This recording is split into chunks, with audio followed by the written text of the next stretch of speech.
Hey YouTube fanners, this is Janet Black with Love in the Bling Designs. Have you ever come across I have this DTF printer, which is Puna Hood, and I got it on Amazon, and I know I've heard a lot of, good and bad about this printer, mostly bad, because it is an entry-level starter printer. It's not the greatest, but it does the job.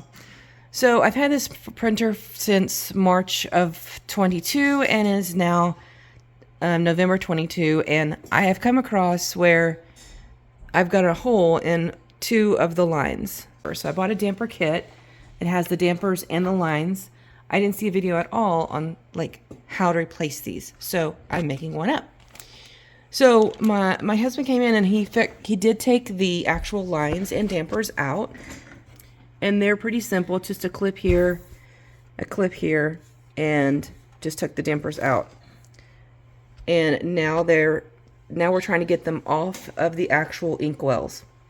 So, we had a difficult time trying to get them off the inkwells, but if you look right here, they're kind of just pushed down into this little valve area. So you really have to have some elbow grease. Maybe a tweezers will help.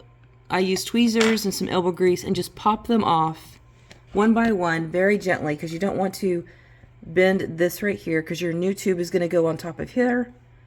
And you don't want to break these as well. That's definitely very important. So when I do get them off, the actual tube off, I'm just putting them back in here just to sit in here for right now to get them all off.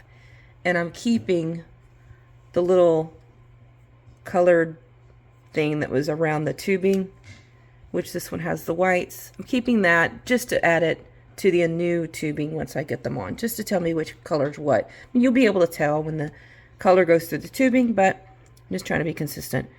So that's what I want to show you here. You can just easily pull this tube off right here and go up with it with some elbow grease and a pair of tweezers. So we're going to do that, and I'll show you what's next.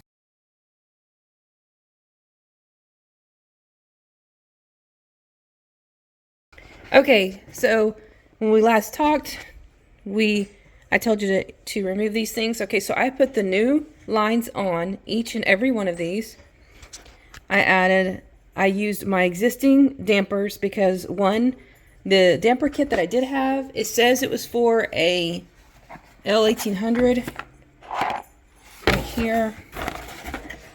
Says that right there, but these dampers look a little bit too big. They did slide in, but they keep on popping out. So I went ahead and put in my old dampers because I know those are fairly new. I know this one is brand new. So my printer did come with two dampers. So there's one, and these are the existing dampers.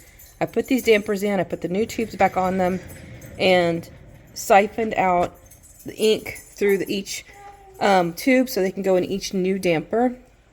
And then just put the ink back in their designated reservoir. It is messy, so you might want to have gloves on or something to do all this. And I threw away the old lines. So now we're turning it back on. See how things go. And I may have to do some siphoning every so often to get any air bubbles out. I don't see any, which is a good sign, because the last time we had it, I remember I had a tear in my line. A hole. It was actually an actual tear, not a hole. And if you ever get this printer, keep that in mind. It does have this plastic lid, but if this, which this is what happened to ours, if this keeps on touching and scratching the lid, you're just wearing out your line right here. And that's what happened. It wore it out and got a hole. So I know this is a really pretty lid and stuff, and it keeps dust out of it, but I wouldn't doubt with this new line it's still going to hit the top of the lid when it goes back and forth. See, I know it will. So I'm not going to use this lid when we use this printer again. So it looks like it is, and I cleaned it all out. There's my little waste area. I put it down below. So it looks like it is dripping out. So I did clean it while I had it open. Might as well clean the wiper blade and everything. And I cleaned every damper on the outside and on the head, the actual head on the inside. So we'll see what happens. Okay, after siphoning the colors a few more times, making sure I did about 3 head cleanings and 3 nozzle checks. I believe we are all good to go, and it's printing all my colors. So yeah, that's just how you change your tubes only, or the tubes and dampers on your L1800 DTF printer. Thanks for watching.